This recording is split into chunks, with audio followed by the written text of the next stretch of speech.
Dr. Auerbach, let's talk about bleaching or teeth whitening. And I would like you to explain to me, because, obviously lots of us keep seeing on television the advertised stuff in the pharmacy. I want you to talk a little bit about the functionality about it, because it must have some purpose, and it couldn't be totally bad. Well, maybe it is. I want you to tell me. Then there is, of course, the one where, you dentists do and make the trays and stuff. And then there is also, I'm not so sure it's all that new, but there's also this like laser and zoom, and in 20 minutes you're all done or something like that.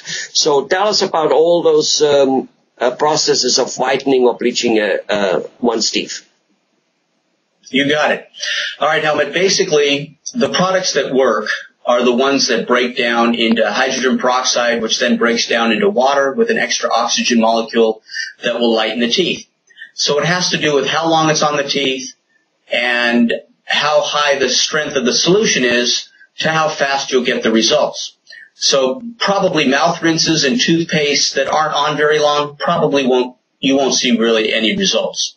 So some of those products, don't waste your money if you see those advertised, because they're just not on long enough to have really any effect for you.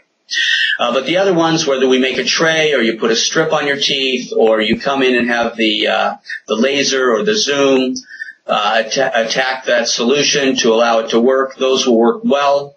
The difference is the trays, they hold the material there, so it can be on as long as there's solution to break down. So some of the products that you buy in the market or on TV, their strength is a lower strength, so it's not going to work as rapidly, but you can get results. The ones that are offered at the dental offices are usually a higher strength, so that they will work a little bit more rapidly.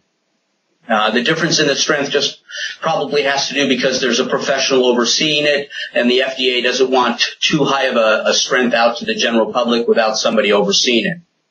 The lightning, the laser or the trays, not really the trays, but the laser or the light, like the zoom, what that does is it basically is putting a little bit of a heat source onto the solution to cause it to break down faster, so you're getting the whitening faster with that effect.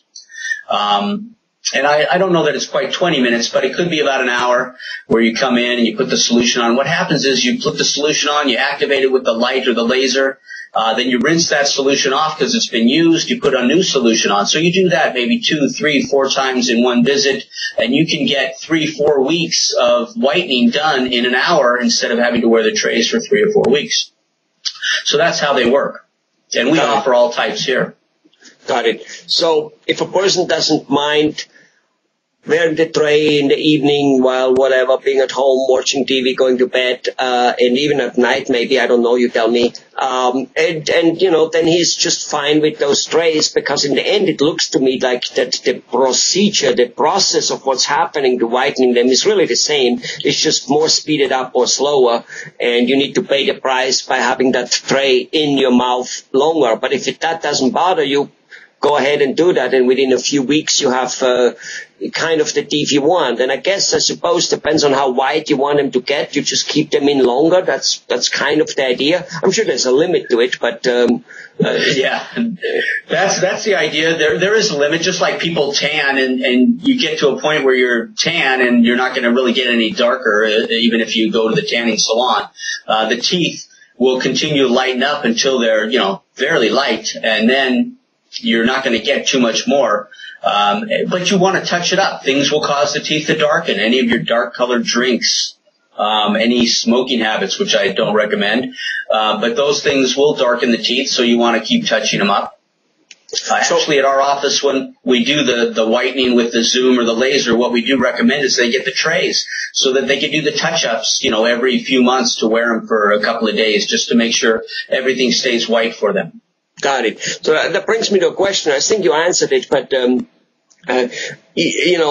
if people have yellow teeth because they drink coffee, sodas, red wine, smoking, it's unlikely that after they bleach their teeth that they will change their habits, because most of us have a very hard time changing our eating habits for losing weight. So I don't think we're going to change them for the teeth. So if a person a year, 2, 3, whatever it is, a year later again gets a brown teeth, can he go through the process again, or is there a limit? You know, like with a heart surgery, a bypass, there's only so many you can do, then it's over. Is that the same with here, or can you just keep it up? It's not the same here. You can do this as much as you want. It doesn't harm the teeth at all. It's the oxygen molecule is diffusing through. It's not wearing away any tooth structure. So it's very, very safe. Now, you have to be careful if you do get products, you know, internet or TV or in the drugstore or something. I remember a few years back a patient brought in a product for me to look at, and basically it was a very strong acid wearing away the tooth structure. So I told them not to use that. So you have to be careful of what you're using. But the ones offered at the dental office, especially here at our office, are safe. You can use those as much as you want. Got it. In fact, I've heard that, one thing, people who take teeth whitening into their own hands with relatively inexpensive materials in the supermarket, and obviously we all try to be, one way or the way not to waste money and try to do things inexpensively, especially in a time like now. So it's not it's not so unusual that people would do that. And but one thing I found out, I heard, and you tell me whether that's true, that some people, they whiten their teeth and they do become whiter, but then they didn't realize that they had a filling or a faked tooth in it already, and now that stuff doesn't match because the tooth whitening only works on the natural tooth, but it doesn't work on anything the dentist might already have put in it. And so now they look like a zebra or something like that. Anyway, they look more ugly now than before, even though the whitening did occur. What do you say about that? Is that really true, or did I just hear some funny horror story?